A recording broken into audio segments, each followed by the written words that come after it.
জুলাই ২০২৪, ৫৫ বছরে স্বাধীন বাংলাদেশে লড়াই সংগ্রামের ইতিহাসের ক্যালেন্ডারে জায়গা করে নেয়া নতুন এক রক্তাক্ত ইতিহাস। স্বাধীন বাংলাদেশের ইতিহাসের অন্যতম নৃশংস মাস, যে মাসে ছাত্র জনতার উপর নির্বিচার গুলি চালায় শেখ হাসিনার সরকার। নড়ে ওঠে ১৬ বছরের ফ্যাসিবাদী মসনদ। প্রায় ৮৫০ শহীদ আর কয়েক হাজার আহতের আত্মত্যাগের ঋণ খুঁজে ফিরছে নতুন বাংলাদেশকে। ২০২৪-এর ৫ জুন বিচারপতি KM কামরুল কাদের ও বিচারপতি খিজির হায়াতের হাইকোর্ট বেঞ্চ প্রথম ও দ্বিতীয় শ্রেণীর সরকারি চাকরিতে মুক্তিযোদ্ধা কোটা সহ কোটা পদ্ধতি বাতিলের সিদ্ধান্ত অবৈধ ঘোষণা করেন। সেই রায়ের পরিপ্রেক্ষিতে কোটা বিরোধী আন্দোলন শুরু হয়।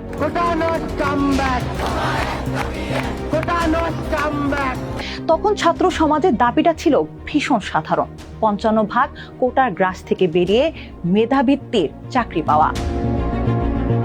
২০২৪-এর ১ জুলাই ২৪ দিনের বিরতির পর শিক্ষার্থীরা কোটা বাতিলের নতুন নির্বাহী আদেশের দাবিতে ঢাকা বিশ্ববিদ্যালয় ক্যাম্পাস এবং আরও কয়েকটি বিশ্ববিদ্যালয়ে বিক্ষোভ করেন। এরপর আন্দোলনকারীরা দাবি পূরণের জন্য ৪ জুলাই সময়সীমা নির্ধারণ করে দেন। ৫ জুলাই সারা দেশের বিভিন্ন বিশ্ববিদ্যালয় থেকে প্রচারণা জোরদার করার জন্য বৈষম্য বিরোধী ছাত্র আন্দোলনের ব্যানারে শিক্ষার্থীরা অবস্থান কর্মসূচি, বিক্ষোভ সমাবেশ এবং সড়ক অবরোধ কর্মসূচি পালন করেন এবং ৭ জুলাই থেকে ক্লাস পরীক্ষা বর্জনের আহ্বান জানিয়ে দিনের কর্মসূচি শেষ করেন।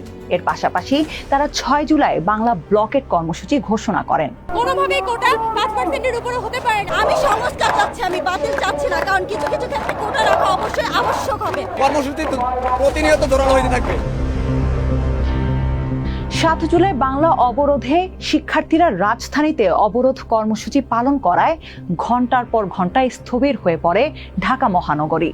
কেন্দ্রীয় কর্মসূচির সঙ্গে সামঞ্জস্য রেখে সারা দেশের কলেজ ও বিশ্ববিদ্যালয়ে ক্লাস ও পরীক্ষা বর্জনের ঘোষণা দেন শিক্ষার্থীরা।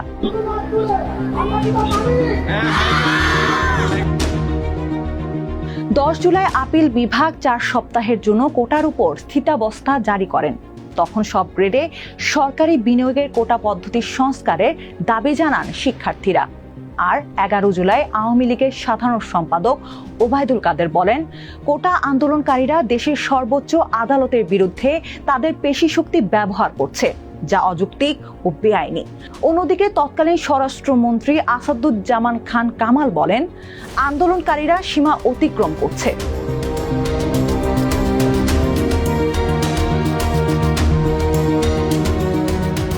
আওয়ামী লীগ নেতা ও সরকারের শীর্ষ ব্যক্তিদের বক্তব্যে আগুনে ঘি ঢেলে দেয়। আন্দোলনরত শিক্ষার্থীরা ফুঁসে ওঠে। তারা রাজধানীর বিভিন্ন গুরুত্বপূর্ণ মোড়ে এবং মহানগরীর বাইরে মহাসড়কে অবস্থান নিয়ে বিক্ষোভ করেন এবং পুলিশের বাধা সত্ত্বেও সড়ক, মহাসড়ক এবং রেলপথে যান চলাচল ব্যাহত করেন।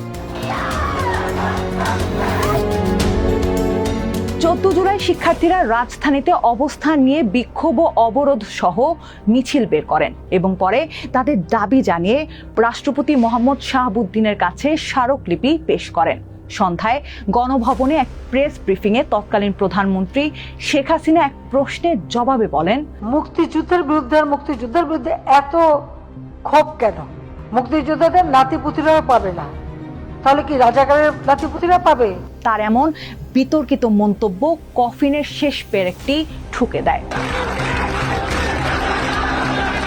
শেখ হাসিনার ওই মন্তব্যের জবাবে শিক্ষার্থীরা ঢাকা বিশ্ববিদ্যালয় ক্যাম্পাস এলাকায় মধ্যরাতে বিক্ষোভ মিছিল করেন।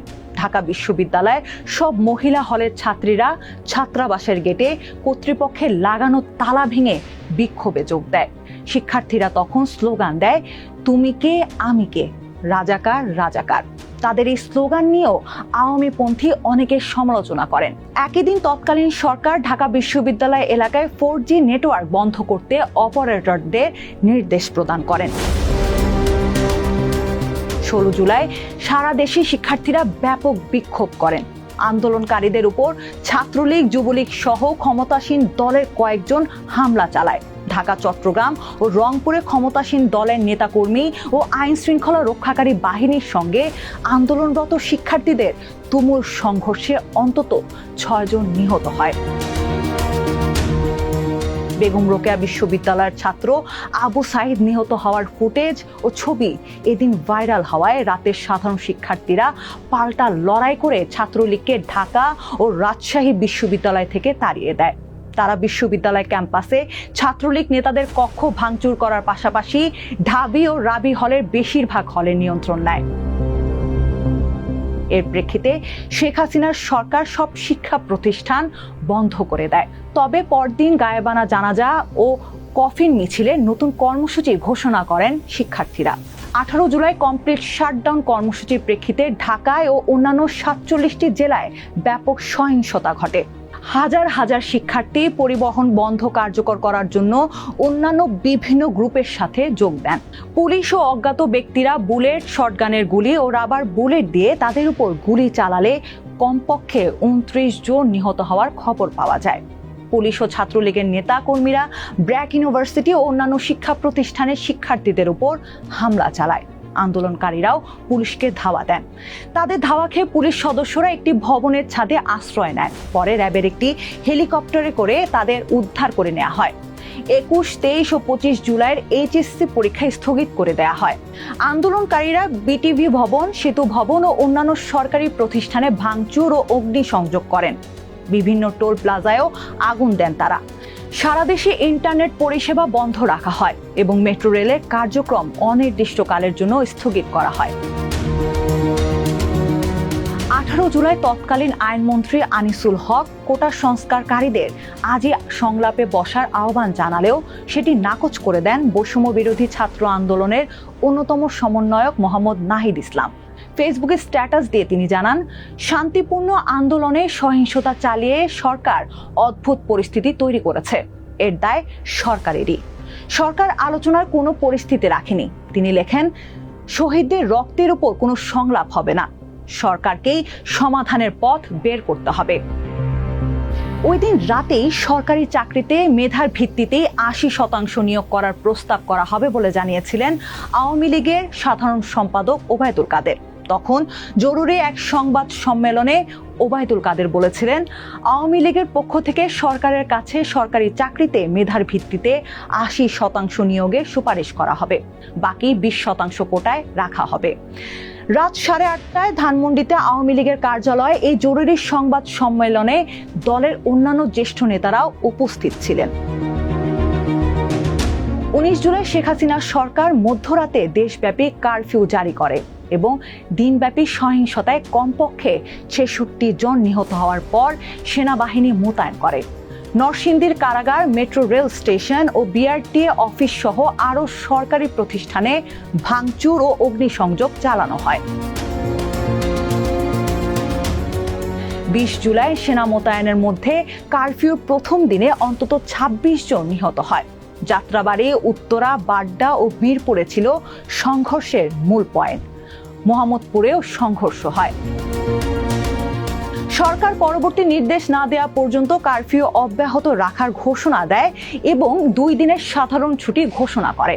কোটা আন্দোলনের নেতা এবং বিএনপির কয়েকজন নেতাকে আটক করা হয়। বৈষম্য বিরোধী ছাত্র আন্দোলনের মূল সমন্বয়ক নাহিদ ইসলামকে ওই দিন ধরে নিয়ে যায় আইন শৃঙ্খলা বাহিনী। 21 জুলাই সুপ্রিম কোর্ট কোটা মামলায় রায় প্রদান করে। সিভিল সার্ভিসের চাকরির বেশিরভাগ কোটা বিলুপ্ত করে এবং সিভিল সার্ভিসের 93% নিয়োগ মেধার ভিত্তিতে সাধারণ আবেদনকারীদের জন্য উন্মুক্ত করে দেয়া হয়।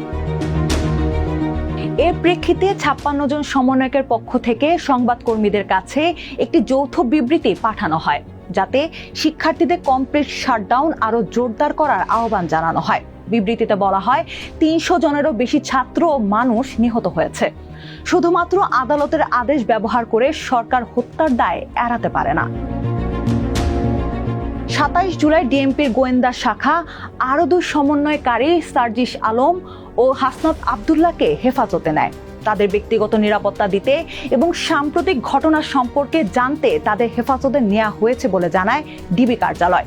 ওই দিন শেখ হাসিনা আহতদের দেখতে পঙ্গু হাসপাতালে যান এবং বলেন, অর্থনীতিকে পঙ্গু করতে সহিংসতা চালানো হচ্ছে। 28 জুলাই কোটা সংস্কার আন্দোলনের অন্যতম সমন্বয়ক নুসরাত তাবাসসুমকে হেফাজতে নেয় ডিবি। পরে রাত 9টার দিকে ডিবি কার্যালয়ে রেকর্ড করা একটি ভিডিও গণমাধ্যমে পাঠানো হয়, যেখানে আগে হেফাজতে নেওয়া 6 সমন্বয়কারী সব কর্মসূচি প্রত্যাহারের ঘোষণা দিয়ে একটি লিখিত বিবৃতি পড়ে শোনান। তবে আন্দোলনকারীরা সেই বিবৃতি ষড়যন্ত্রমূলক বলে প্রত্যাখ্যান করেন। 3 আগস্ট কেন্দ্রীয় সমন্বয়কারী নাহিদ ইসলাম ঘোষণা করেন যে তাদের সরকারের সাথে আলোচনার কোনো পরিকল্পনা নেই। শেখ হাসিনাকে পদত্যাগ করলেই হবে না। এই যে খুন, লুটপাট, দুর্নীতি এই দেশে হয়েছে, তার বিচার হতে হবে। হাসিনার পদত্যাগ এবং সবার কাছে গ্রহণযোগ্য একজন ব্যক্তির নেতৃত্বে জাতীয় সরকার গঠনের দাবিতে 6 August long march to Dhaka কর্মসূচি ঘোষণা করেন। শেখ হাসিনা আলোচনার প্রস্তাব দিলেও ছাত্ররা তার প্রস্তাব প্রত্যাখ্যান করেন। পরে লং মার্চ টু ঢাকা কর্মসূচির দিন একদিন এগিয়ে তা 5 আগস্ট করা হয়। 5 আগস্ট বিভিন্ন প্রান্ত থেকে হাজার হাজার মানুষ কারফিউ ভেঙে রাজধানীতে আসতে শুরু করেন। মার্চ টু ঢাকা কর্মসূচি রূপ নেয় মার্চ টু গণভবনে। দুপুর নাগাদ ভেঙে পড়ে শেখ হাসিনার নিরাপত্তা বলয়। পতন হয় দীর্ঘ শাসনে। হাসিনা তার বোন রেহেনাকে নিয়ে ভারতে চলে যান। সেনাপ্রধান জেনারেল ওয়াকারুজ্জামান বিভিন্ন রাজনৈতিক দলকে আলোচনার জন্য আমন্ত্রণ জানান এবং পরে একটি অন্তর্বর্তী সরকার গঠনের বিষয়টি নিশ্চিত করেন।